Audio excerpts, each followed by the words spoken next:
এই নাস্তা বানালে সবাই শুধু আপনার কাছে রেসিপি জানতে চাইবে, এতটাই লোভনীয় এই নাস্তাটি। খুব সহজে হাতের কাছে থাকা উপকরণ দিয়ে আপনারা ঘরে এই নাস্তাটি তৈরি করে নিতে পারবেন। ছোট বড় সকলেই কিন্তু এই নাস্তাটি খুবই পছন্দ করবে, এতটাই লোভনীয় এই নাস্তাটি। এতটাই নরম আর তুলতুলে যে মুখে দেওয়া মাত্রই কিন্তু মিলিয়ে যাবে। বিকেলে একবার হলো এই নাস্তাটি অবশ্যই তৈরি করে দেখবেন। বিকেলে নাস্তায় অথবা বাচ্চাদের টিফিনেও কিন্তু এই নাস্তাটি আপনারা তৈরি করে দিতে পারেন। এই নাস্তাটি কিন্তু খুবই পুষ্টিকর বাচ্চাদের জন্য। আসসালামু আলাইকুম everyone, welcome back to my channel. লোভনীয় এই নাস্তাটি তৈরি করার জন্য প্রথমে একটি প্লেটের মধ্যে পাকা 2টি কলা নিয়ে নিচ্ছি। অবশ্যই কিন্তু পাকা কলাটাই ব্যবহার করতে হবে। এরপর কলা দুটির খোসাটা ছাড়িয়ে নেব। কলা দুইটার খোসা খুব ভালো করে ছাড়িয়ে নেওয়ার পর এরপর একটি ছুরি নিয়েছি। ছুরির সাহায্যে কলা দুইটার মাঝখান দিয়ে এভাবে করে কেটে 2 ভাগ করে নেব। কলা দুইটাকে মাঝখান দিয়ে কেটে 4 ভাগ করে নেওয়া হয়ে গেছে। এরপর একটি বোল নিয়ে নিচ্ছি। বোলের মধ্যে নিয়ে নিচ্ছি রুম টেম্পারেচারে থাকা 2টি ডিম। অবশ্যই রুম টেম্পারেচারে থাকা ডিম ব্যবহার করতে হবে। ফ্রিজে থাকলে 1 ঘন্টা আগে বের করে তারপর ব্যবহার করতে হবে। ঠান্ডা ডিম একদমই ব্যবহার করতে যাবেন না, তাহলে কিন্তু নাস্তাটি একদমই শক্ত হয়ে যেতে পারে। এরপর 1/3 কাপ চিনি দিয়ে দিচ্ছি। আপনারা চাইলে চিনিটাকে ব্লেন্ডারে খুব ভালো করে গুঁড়ো করে নিতে পারবেন, এতে করে কিন্তু খুবই সহজ হবে এই নাস্তাটা তৈরি করে নেওয়া। এরপর একটু হুইস্কের সাহায্যে খুব ভালো করে মিক্সড করে নেব। এমনভাবে মিক্সড করে নেব যাতে করে চিনিটা খুব ভালো করে গলে যায়। আপনাদের ঘরে যদি এরকম একটু হুইস্ক না থাকে তাহলে কাঁটা চামচের সাহায্যে খুব ভালো করে মেশাতে পারবেন।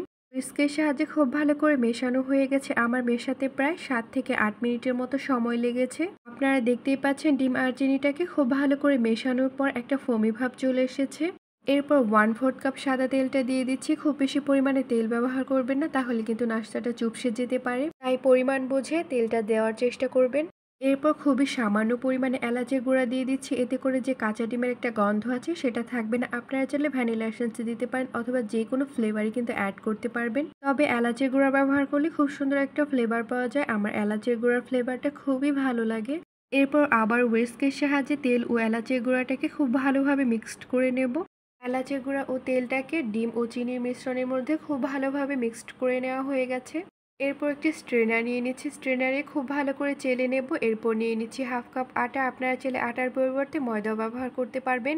এরপর 1/2 চামচ বেকিং পাউডার দিয়ে দিচ্ছি। আপনারা বেকিং পাউডারের পরিবর্তে বেকিং সোডাটাও ব্যবহার করতে পারবেন। এরপর আটা ও বেকিং পাউডারটাকে খুব ভালো করে চেলে নেব। এইভাবে করে চেলে নেওয়ার কারণ হচ্ছে এতে করে নাস্তাটা কিন্তু খুবই নরম আর তুলতুলে হবে। চেলে নেওয়ার পর স্ট্রেনারের মধ্যে যে এক্সট্রাটা আছে সেটাকে আমরা ফেলে দেব। এরপর হুইস্কের সাহায্যে খুব ভালোভাবে মিক্সড করে নেব। এমনভাবে মিক্সড করে নেব যাতে করে স্মুথ একটা বেটার তৈরি হয়। খেয়াল রাখবেন যাতে করে স্মুথ একটা বেটার তৈরি হয়, কোনো রকম দলা পাকিয়ে না যায় বা গোটা জাতীয় না হয়।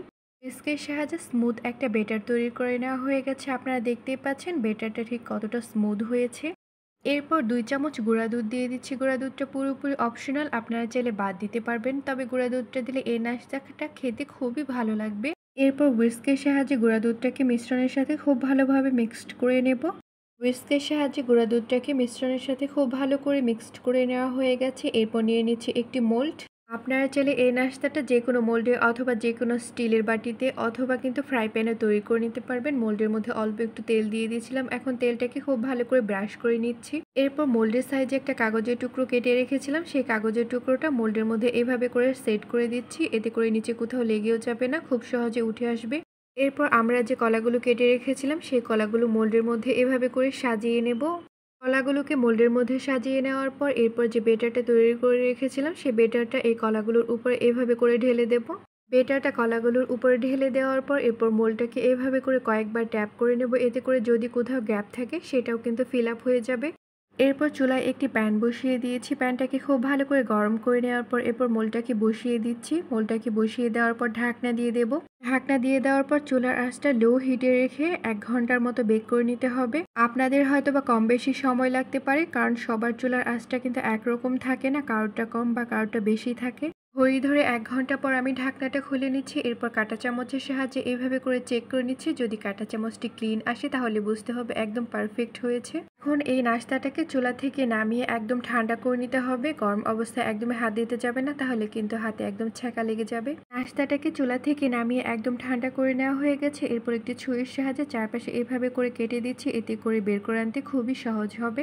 ছুরি দিয়ে খুব ভালো করে কেটে নেওয়ার পর এরপর একটি প্লেট নিয়ে নিয়েছি। প্লেটের মধ্যে এভাবে করে ডিমোল্ড করে নিচ্ছি। এরপর ডিমোল্ড করে নেওয়ার পর যে কাগজের টুকরোটা আছে, সেই কাগজের টুকরোটা হাত দিয়ে এভাবে করে ছাড়িয়ে নেব। এরপর দেখতেই পাচ্ছেন কতটা লোভনীয় লাগছে এই নাস্তাটা। এখন আমি আপনাদেরকে একটু কেটে দেখাচ্ছি কতটা নরম আর তুলতুলে হয়েছে।